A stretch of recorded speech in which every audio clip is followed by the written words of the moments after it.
What's up guys? Kamusta kayo? Anong balita?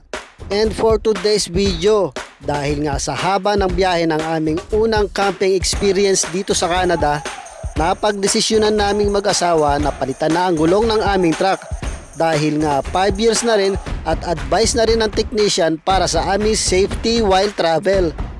At tumingin-tingin na rin kami ng iba pang magagamit para sa aming next camping adventure. Let's go!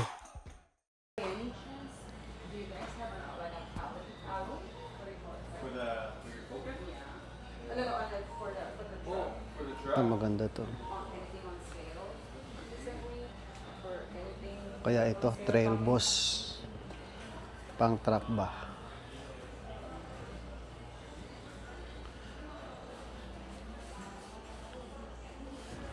Tapos ito, garage. Para sa truck. Mas malaki. Kasi nasa bahay, pang kotse lang.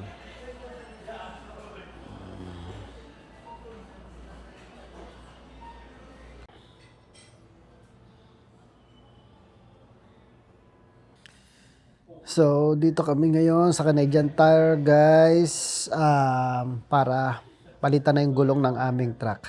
Kasi matagal na rin yung last na bili namin ng unang gulong ng truck. Siguro mga 5 years ago na. So, suggested na rin suggested, ano ba tawag kay Dan? Yung pinagpapagawa namin ng sasakyan, suggested na rin na palitan na yung yung gulong. Well, 4 years na lang. 4 years ba? 5 years? 4 years na. Mahigit? Hindi, 5 years eksakto. August din natin yun. August ko din yung Hindi pa naman siya gaanong yung kalbo ba? Meron pa naman thread. Yung side. Kailangan Yung may side lang, mayroon lang siya side na medyo napupudpud. Kasi kailangan daw, pagpapalitin yung harap tsaka sa yung likod, yearly, yun ang suggested nila. Para hindi gaano napupudpud yung nasa harapan. Kasi nga yung nasa harapan ng sasakyan, ng truck, is doon yung bigat yung makina Kaya mas naunang napupudpud. And tsaka sa weather na rin dito, 'di ba? Kasi lamig tsaka init. Pag winter sobrang lamig, 'di ba? Tapos mainit din naman pag summer. So kaya recommended na raw na palitan. So nag-decide kami na palitan na yung gulong para It's about time. para sa safety. Para Safety na para ganahan yung ating driver pag long drive. Alam niyo naman pag nag-long drive kami, talagang ilang oras 7 hours yung huli naming long drive So yan, yun nga lang, maghihintay kami kasi dito sa Canadian Tire, nagkakabit na rin sila ng gulong Ayan. Dito, ayan, nakita niyo sa likod ko. Yung kanilang talyer. Talyer. Ilang oras lang bang hintay? Hindi ko alam. Andun pa sa buboy. Saglit lang naman siguro yan. Kaya lang may naka-line up dun. May schedule. Oo, may schedule kasi kami. Schedule natin 1? 2. 2 ba? 15 minutes pa. 15 minutes pa. So yan. Yan yung aming ngayon, agenda. Tapos meron kaming kukunin mamaya. Dito rin ba yon, Lab? Yung magagamit namin for camping. Alam niyo naman, nagusto na namin mag-camping. Ikaw lang naman. Isang beses pa lang naka-experience, na-addict na agad. Actually, Pero yung na-realize ko kasi doon, yung relax talaga.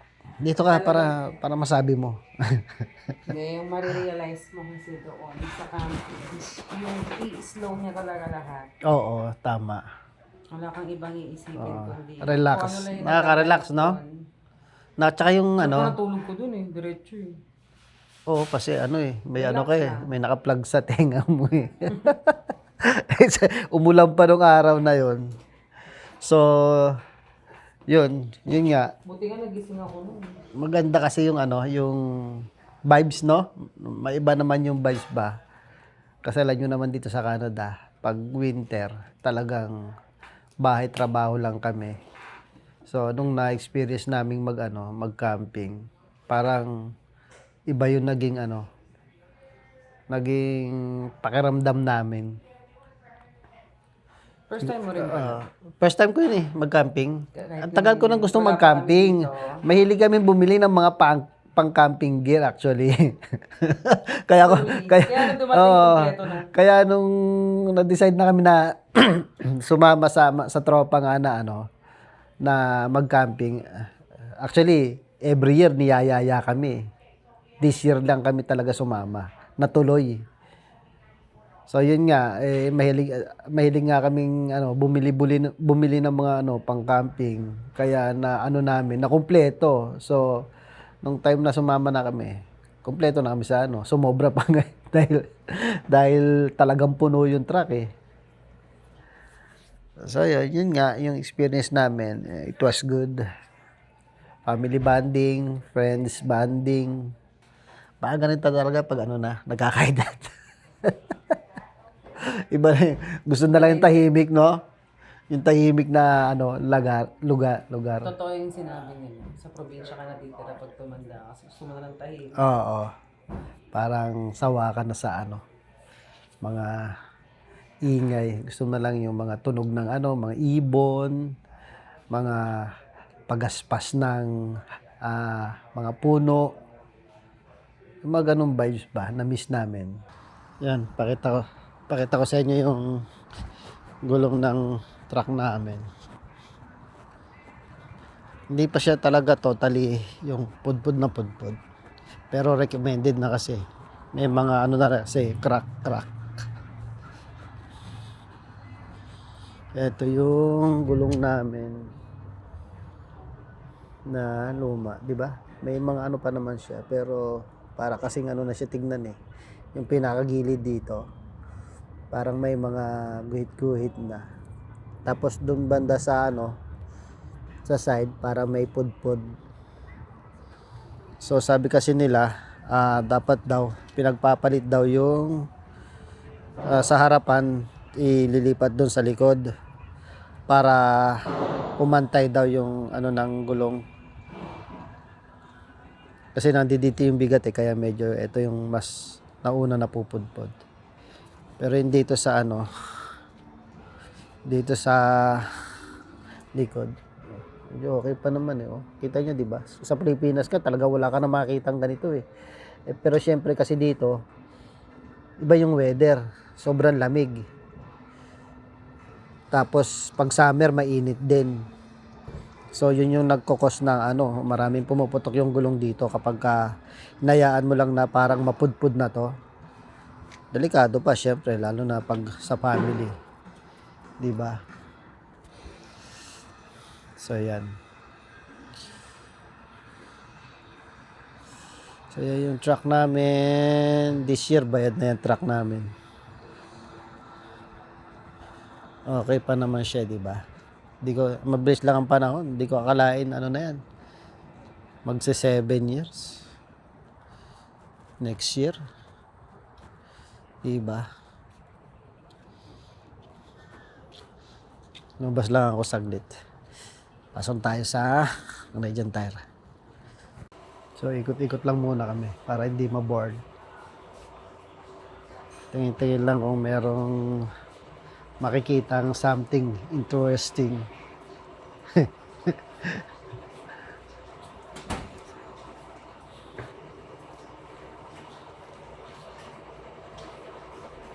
Andyan tayo.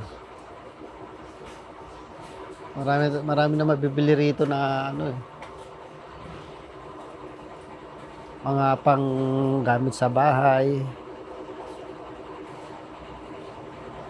Kasi more on siya, electronics, mga automotive. May mga rin sila syempre. May mga ba tawag dito, mga para mga appliances.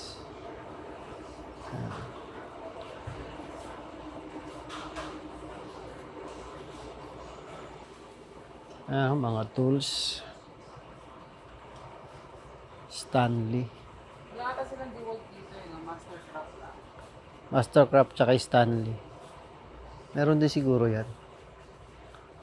Pero mas more on ano sila.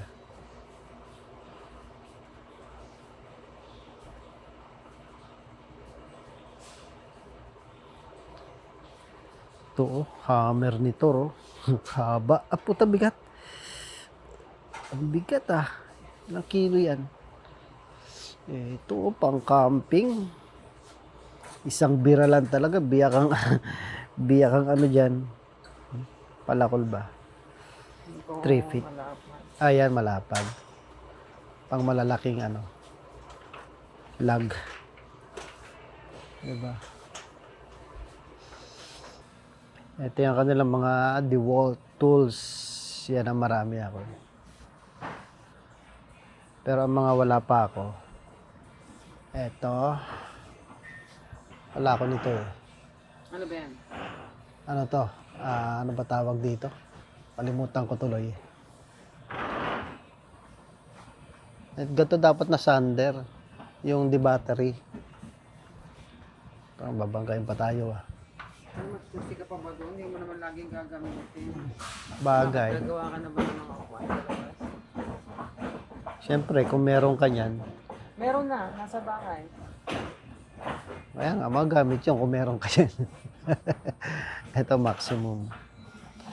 Alam nyo kagandahan sa ano, guys, harap ko sa akin para naman kita nyo ako. Ang kagandahan sa DeWalt na tools, ano siya, for life warranty. Kaya lang namin nalaman yun. Kung hindi pa nasira yung ano namin. Oo, last year.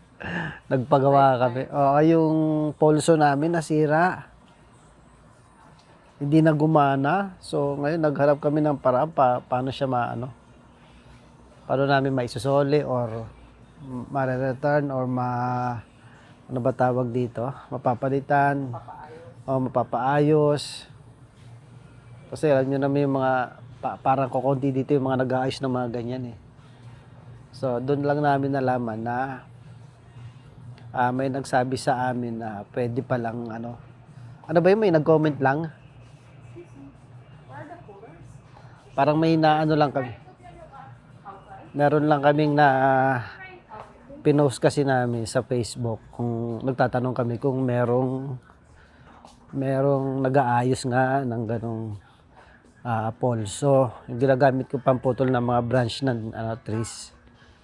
So yung may nag-comment na ang DeWalt daw for life warranty.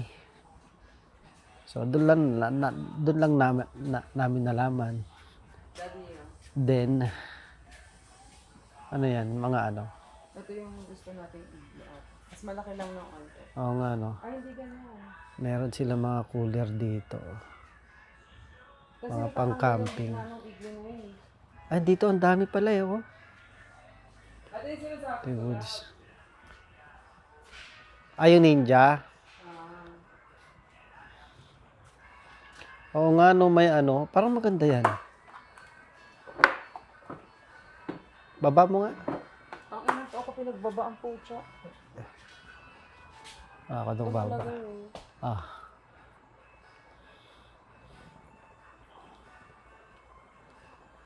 Umaksa ka. Guys. Try natin itong ibaba. Guys.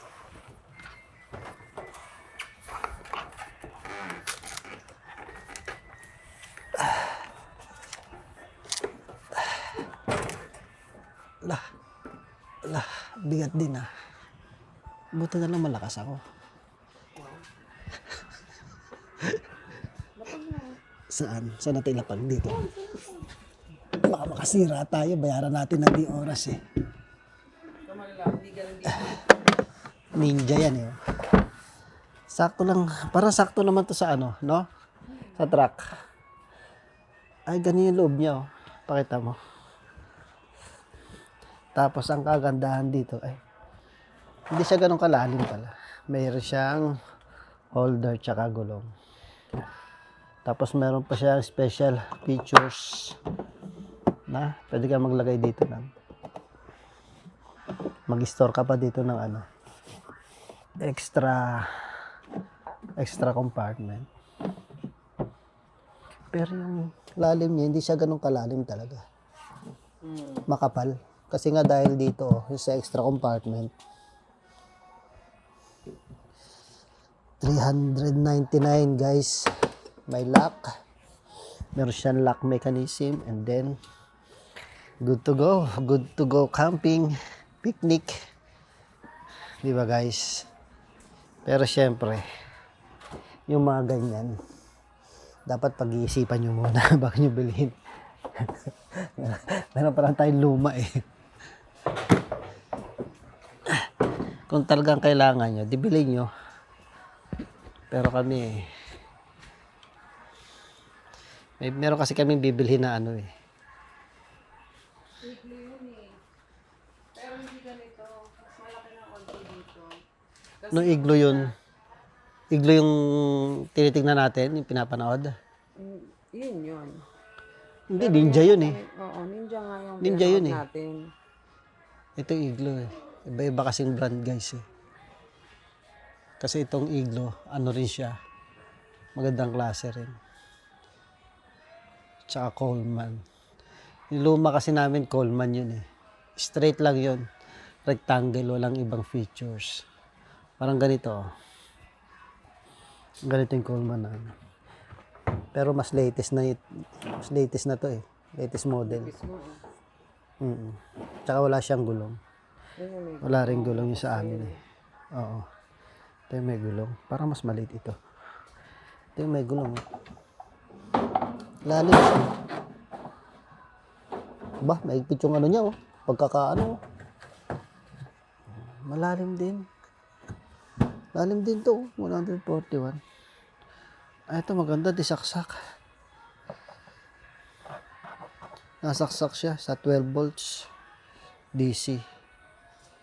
Para kahit konting yelo lang ilagay mo dyan. Ito rin. Disaksak oh. Yung sinasabi ko. Meron yan dito? Wala nga eh. Akala ko nga ito. Wala. Yun na yung aming truck. Ayan na si Buboy. Bagong sapatos si Buboy ah. Tire lang muna. Susunod na yung ano. Susunod na yung... Ano ba tawag doon? Mags? So yan. New shoes. Tapos bumili pala kami ng ano. Namakyaw kami ng windshield washer. Maganda to gamitin sa winter eh, kasi nakakatunaw ng ano, ice. De-icer na rin siya. Nakasum pala.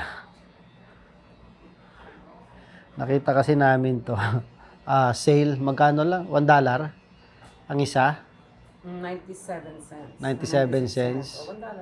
O, $1. $1. Mahal kasi yan eh. Magkano regular price niyan? 8? So naka-sale siya, parang inuubos na lang. Tapos nakita namin, ang dami kumukuha. Ang mga kumukuha, pakaramihan yung stop nila. Kumukuha, 3, dala-dalawa. Dapat ano lang kunin namin eh, 4. Biglang naging 6. Naka-sale kasi eh. Tsaka pang isang ano siguro, isang buong winter or mga isang buong winter. Kasi pag ano pag winter kasi yung windshield sobrang ano yan eh, sobrang lamig, nagpo-frost yung ano, yung mga snow, kaya maganda gamitin yan. Kumuha na kami ng marami para sa truck tsaka sa kotse. Ano siya guys, napalitan na. Bago na yung ano ni Buboy. Bagong sapatos. Bagong sapatos. Nakabit niya na yung mga bago. So, ano na lang niya, ito-torch para mahigpitan yung mga nuts. Ayan na siya guys. Bagong sapatos si Buboy. Dahil na ulit yung mga trend. And after almost 1 hours of waiting, it finally done. Maayos at pulido ang pagkakakabit ng gulong, kaya pogi na naman ang truck naming si Buboy. 3:00 na ng hapon, Wala pang tanghalian at kumakalam na rin ang aming sikmura. Kaya naisipan muna namin kumain bago umuwi. Favorite. Yan, protein pa.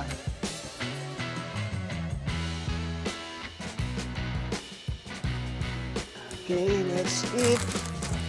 Siyempre, nasa muna kami.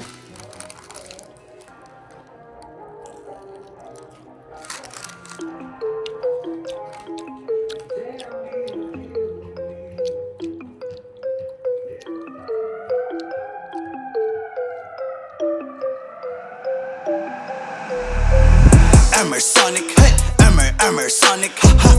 Emersonic, hey, Emersonic, hi. Emersonic, yo, Emersonic, let's go. Emersonic, hey, Emersonic.